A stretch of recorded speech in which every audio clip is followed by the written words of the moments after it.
Good morning, ladies and gentlemen. Venkat Prabhu hero. എനിക്ക് energy ഇല്ല. Hello, ladies and gentlemen. A Venkat Prabhu hero. The greatest of all time. Thalapathy Vijay. പടം എങ്ങനെയുണ്ടെന്ന് പറയുന്നതിന് മുന്നേ നല്ല ഉറക്കപ്പിച്ചിലാണ് കേട്ടോ ഞാൻ ഇതെടുക്കുന്നത്. പടം എങ്ങനെയുണ്ടെന്ന് പറയുന്നതിന് മുന്നേ നമുക്ക് കുറച്ച് വാല്യുബിൾ ആയിട്ടുള്ള ഇൻഫർമേഷൻസ് ഞാൻ തരാനാണ് വന്നിരിക്കുന്നത്. എൻട്രി ഫിൻ അക്കാഡമിയുടെ ഇൻ്റഗ്രേറ്റഡ് ട്രേഡിംഗ് കോഴ്സുകൾ പഠിച്ചു കഴിഞ്ഞാൽ നിങ്ങൾക്ക് ഇന്ത്യൻ മാർക്കറ്റിലും അതുപോലെ ഫോറിൻ മാർക്കറ്റിലും ട്രേഡിംഗ് ചെയ്യാൻ പറ്റും. NISM സർട്ടിഫൈഡ് പ്രോഫിറ്റബിൾ ട്രേഡേഴ്സിൻ്റെ ലൈവ് മെൻറ്റർഷിപ്പ് നിങ്ങൾക്ക് ഉണ്ടായിരിക്കുന്നതായിരിക്കും. അതുമാത്രമല്ല NSDC സർട്ടിഫിക്കേഷനും ഈ കോഴ്സ് വഴി നിങ്ങൾക്ക് കിട്ടുന്നതാണ്. അത് മാത്രമല്ല സുഹൃത്തുക്കളെ, 8000-ലധികം ട്രേഡേഴ്സ് ഉള്ള ഒരു പ്രീമിയം കമ്മ്യൂണിറ്റി ഉണ്ട്. ആ കമ്മ്യൂണിറ്റിയിലെ മെമ്പർഷിപ്പ് നിങ്ങൾക്ക് ഈ കോഴ്സിൽ കൂടെ കിട്ടുവാടെ. വാട്ട് ഇസ് ദ ഗുണം of this membership is because നിങ്ങൾക്കിപ്പോൾ പഠിത്തമൊക്കെ കഴിഞ്ഞിട്ട് നിങ്ങൾക്ക് എന്തെങ്കിലും ഡൗട്ട്സും കാര്യങ്ങളൊക്കെ ഉണ്ടെങ്കിൽ നിങ്ങൾക്ക് തന്നെ ഇവിടുത്തെ മെൻറ്റേഴ്സിൻ്റെ അടുത്തൊക്കെ ചോദിച്ചിട്ട് നിങ്ങൾക്ക് ക്ലാരിറ്റി ചെയ്യാം, നിങ്ങൾക്ക് ആ ഡൗട്ട് ക്ലിയർ ചെയ്യാം. കോഴ്സസ് എന്ന് പറയാനായിട്ട് സ്റ്റോക്ക് മാർക്കറ്റ് 360 Forex 360 ആണുള്ളത്. പിന്നെ നിങ്ങൾക്കിത് രണ്ടുമായിട്ടും പഠിക്കാനും പറ്റും. ഇൻറ്റഗ്രേറ്റഡ് ആയിട്ട് നിങ്ങൾക്ക് രണ്ടും കൂടെ ഒരുമിച്ച് പഠിക്കാനും പറ്റും. ഓണം സ്പെഷ്യൽ ഓഫർ നടക്കുകയാണ് ഗൈസ്. അതായത് നിങ്ങൾ സെപ്റ്റംബർ 1 തൊട്ട് 15 നിന്നുള്ള ആ ഒരു കാലയളവിലാണ് നിങ്ങൾ ഈ കോഴ്സസ് എടുക്കുന്നത്. എല്ലാവർക്കും, അതായത് ആ സമയത്ത് എടുക്കുന്ന എല്ലാവർക്കും 10,000 രൂപ വിലയുള്ള 5 ആഡ് ഓൺ കോഴ്സസിൽ നിന്ന് ഏതെങ്കിലും ഒരു കോഴ്സ് നിങ്ങൾക്ക് ഫ്രീ ആയിട്ട് കിട്ടും. അതിന് പുറമെ 6 ലക്കി വിന്നേഴ്സിന് 5000 വില വരുന്ന സ്റ്റോക്ക് ഫ്രീ ആയി കിട്ടുന്നതായിരിക്കും. ലക്കി വിന്നറിനെ സെലക്ട് ചെയ്യുന്ന ദിവസങ്ങൾ വേണ്ട ഈ കാണുന്നത് പോലെയാണ്. അത് മാത്രമല്ല ഓരോ 5 ദിവസത്തിനകത്ത് 2 വിന്നേഴ്സിനാണ് സെലക്ട് ചെയ്യും. So the chances of you getting the prize is more higher.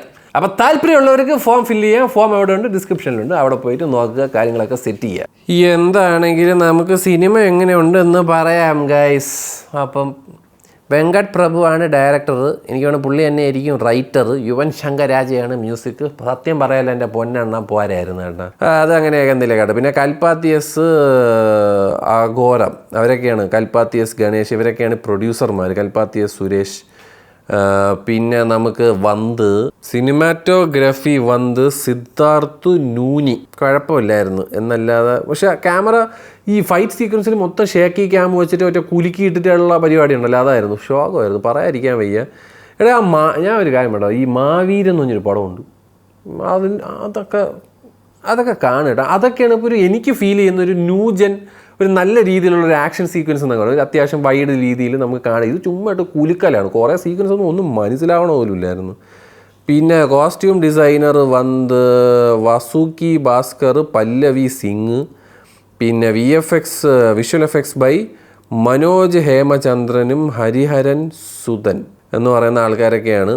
ലോല എന്നൊക്കെയാണ് പറയുന്നത്. ലോലേര് അവരെന്നൊക്കെയാണ് ചെയ്തേക്കണെന്നൊക്കെയാണ് പറയുന്നത്. Anyways editing by Venkat Rajan എന്ന് പറയുന്ന മനുഷ്യനാണ് എഡിറ്റ് ചെയ്തേക്കുന്നത്.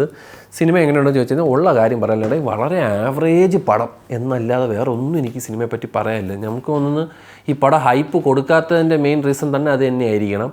ഫസ്റ്റ് ഹാഫ് നോക്കിക്കഴിഞ്ഞാൽ ഒന്നെന്ന് പറഞ്ഞാൽ നിങ്ങൾ ട്രെയിലർ കണ്ടിട്ടുണ്ടെങ്കിൽ ഒന്നും ഒരു കുഴപ്പമില്ല, നമുക്ക് നല്ല കട്ടയ്ക്ക് മനസ്സിലാവും എന്തൊക്കെയാണ് നടക്കാൻ പോകുന്നത്. ഇങ്ങനെയാണ്.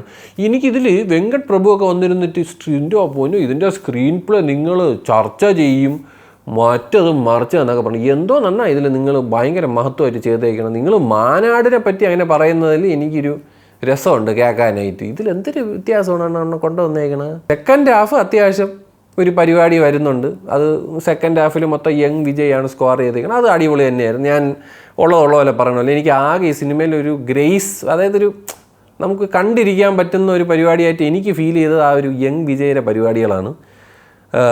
മറ്റേ വിജയുടെ താടിയുടെ മറ്റേ സാധനം ഫേക്ക് താടിയാണെങ്കിലും ഒരു ഒട്ടും എൻഗേജിങ് ഇല്ലാതെ, ഞാൻ പറയും ചുമ്മാ കണ്ട് തീർക്കാമെന്നല്ലാതെ നമ്മളൊരു നല്ല ഒരു കിടിലം പടം കണ്ട ഒത്തിരി ഫീലിംഗ് എനിക്ക് തോന്നിയില്ല, ടു ബി ഓണസ്റ്റ്. നമ്മളിപ്പോൾ ലിയോയൊക്കെ മാൻ വാടാ മൂവി അതാണ് പറയണത്. ഇത് എന്താ പറയുക, ഇത് ഒരുപാട് കാര്യങ്ങളുണ്ട്. ചില സാധനങ്ങൾ, ചില ക്യാമിയോ അതൊക്കെ വർക്കായിട്ടുണ്ട്, ചില കോമഡികൾ വർക്കായിട്ടുണ്ട്. ഒരിക്കലും ഇതൊരു ഭയങ്കര മോശ പടമെന്ന് ഞാൻ ഒരിക്കലും പറയത്തില്ല. But it's a very average പടം. അതായത് ഒരു വളരെ പ്രഡിക്റ്റബിൾ ടു ദ കോർ. ആകെ എനിക്ക് ഒരു സാധനം മാത്രമാണ് പ്രഡിക്റ്റ് ചെയ്യാൻ പറ്റാതെ പോയ ഒരു സാധനം. Once you know the interval പഞ്ചിലുണ്ടാകുന്നൊരു ഇൻസിഡൻ്റ് ഉണ്ട്. അത് കഴിയുമ്പോൾ നമുക്കറിയാം സെക്കൻഡ് ഹാഫ് എന്തായിരിക്കുമെന്ന്. അത് തന്നെയാണ് സെക്കൻഡ് ഹാഫ് എടുത്ത് വെച്ചേക്കുന്നത്. എന്നിട്ട് അവസാനം ടൈലൻഡിലൊക്കെ ഒരു കോമഡിയൊക്കെ ചെയ്തിട്ടുണ്ട്. എൻ്റെ പൊന്നണ്ണ, എന്താണ് ഉദ്ദേശം?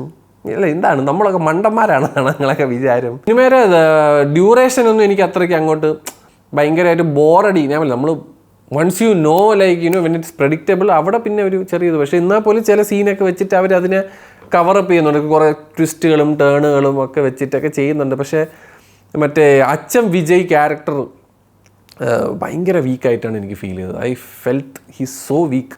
മറ്റേ മോൻ ക്യാരക്ടർ കൊള്ളാം. ആകെ ഈ പടത്തിൽ എനിക്ക് ഭയങ്കര ജില്ലായിട്ട് തോന്നിയ സാധനവും അതാണ്. അതല്ലാതെ വേറൊന്നും എനിക്ക് പറയാനില്ല. നമുക്കിങ്ങനെ എടുത്ത് പറയാൻ. പിന്നെ ഒരു ഷോട്ടുണ്ട്, ഇതിന് ഒരു ട്രെയിനിൽ മറ്റേ മെട്രോയിൽ കയറുമ്പോൾ ഒരു സീനുണ്ട്, ഇങ്ങനെ ഒരു റിവീലിംഗ് ഷോട്ട്. അത് സൂപ്പറായിരുന്നു, അത് പൊളപ്പം സാധനമായിരുന്നു. അതർ ദാൻ ദാറ്റ് ഒരു മാനാടും ഒരു മറ്റേ എന്തൊരു മങ്കഥയൊക്കെ എടുത്ത മനുഷ്യൻ എടുത്ത പടമാണെന്ന് ഒരു കാരണവശാലും ഇത് പറയൂല. വളരെ ടെംപ്ലേറ്റ്, മറ്റേ പ്രോപ്പർ മറ്റേ തമിഴ് സിനിമ നമ്മൾ പണ്ടൊക്കെ നമ്മൾ പറയുന്ന സാധനമില്ലേ, തുടക്കം ഒരു ഫൈറ്റ്, ഒരു പാട്ട്, പിന്നെ കുറച്ച് മറ്റേ പാസം, പിന്നെ ഒരു ട്രാജഡി, പിന്നെ അത് ഇങ്ങനെ പോകുന്ന ഒരു സാധനം ഉണ്ടല്ലോ. അത് മറ്റേ പാട്ടുണ്ടല്ലോ, എന്തൊരു സ്പാർക്ക്, അതൊക്കെ എന്തിനിടയാ, അത് എങ്ങനെയിടയാ പാട്ടൊക്കെ അവിടെ കൊണ്ട് വെക്കണത്? ആ പാട്ട് ആ സീനിൽ എന്തിനായിരുന്നു? അത് ആ സീൻ, അങ്ങനെ ഒരു സീൻ കഴിഞ്ഞ ഉടനെ അങ്ങനെ ഒരു പാട്ടിൻ്റെ ആവശ്യം എന്തായിരുന്നു? ഒരു ആവറേജ് പടം. വിജയ് ഫാൻസ് അല്ലെങ്കിൽ നിങ്ങൾ ഈ പടം ഇഷ്ടപ്പെടില്ല. അയ്യോ, വിജയ് ഫാൻസിന് കുറേ സാധനങ്ങളുണ്ട്. പുള്ളിയുടെ റെഫറൻസിങ്ങും പുള്ളിയുടെ സ്റ്റൈലും മാനറിസവും സ്ലാങ്ങും ഒക്കെ ഉണ്ട്. അല്ലാത്തവർ നിങ്ങൾ പോയാൽ അയ്യോ പറയും, ഓടോ നീയാണല്ലോ, നീ ഇത് കിടിലം പടമെന്ന് പറഞ്ഞില്ലാണോ എന്നൊക്കെ പറഞ്ഞു തരും. അതുകൊണ്ട് വിജയ് ഫാൻ അല്ലാത്തവന്മാർ ടിക്കറ്റ് എടുക്കേണ്ടെന്നാണ് എനിക്കിവിടെ പറയാനുള്ളത്. വിജയ് ഫാൻസിന് definitely this is a good watch, അല്ലെങ്കിൽ ഒരു വൺ ടൈം വാച്ച് എന്നൊക്കെ വേണം. പുള്ളിയെ എങ്ങനെ ചുമ്മാ കണ്ടോണ്ടി. പുള്ളിയാണ് ഈ പടത്തിൽ ആകെ ഉള്ളൊരു സേവിങ് ഗ്രേസ്, എനിക്കത് ഫീൽ ചെയ്തിട്ട്. അല്ല സ്ക്രിപ്റ്റും മറ്റേനൊന്നും പറ്റി പറയല്ലോ എൻ്റെ പൊന്നെണ്ണ. എന്തിനാണെങ്കിലും I feel it's a very average പടം. എല്ലാവർക്കും ഇഷ്ടപ്പെടുന്ന ഒരു സാധനം അല്ല. നിങ്ങൾക്കൊക്കെ വീടും കിടിലം പടങ്ങൾ നിങ്ങൾ കൂറയെന്ന് പറഞ്ഞിട്ടുണ്ട്. അപ്പോൾ പിന്നെ ഇതൊക്കെ ഞാൻ ഒന്നും പറയാനില്ല. നിങ്ങൾ മറ്റേ ലിയോ എന്തൊരു ഊളപ്പടമാണ് ലിയോ എന്ന് പറയുന്ന ടീമുകളാണ്. ലിയോയൊക്കെ തങ്ക കട്ടി പടമാണ്. ലിയോ മാസ്റ്റർ ഊള എന്നൊക്കെ പറയണവന്മാരാണ്. അതുകൊണ്ട് പൊന്നു മക്കളെ അങ്ങനെയൊക്കെ പറയണവന്മാരൊന്നും ഈ സിനിമ തിരിഞ്ഞു പോലും നോക്കരുതെന്നാണ് എനിക്ക് പറയാനുള്ളത്. ഇനി ഞാൻ പറഞ്ഞില്ല എന്ന് പറയാമല്ലോ. അയ്യോ, എന്താണെങ്കിലും വളരെ ആവറേജ് പടമായിട്ടാണ് തോന്നിയത്. വെരി ആവറേജ് ഒട്ടും. ഫസ്റ്റ് ഹാഫൊക്കെ ഭയങ്കര ഒരു എന്താ പറയുക, ഒരു ഒന്നും അങ്ങോട്ട് അത് സിങ്ക് ആവുന്നില്ല. അതിൻ്റെ കാസ്റ്റിംഗ് ആണെങ്കിലും ഒന്നും അങ്ങോട്ടൊരു ഗുമ്മ് കിട്ടിയില്ലടേ.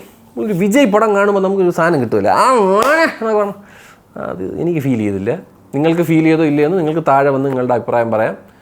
So yeah, it was just A okay പടം.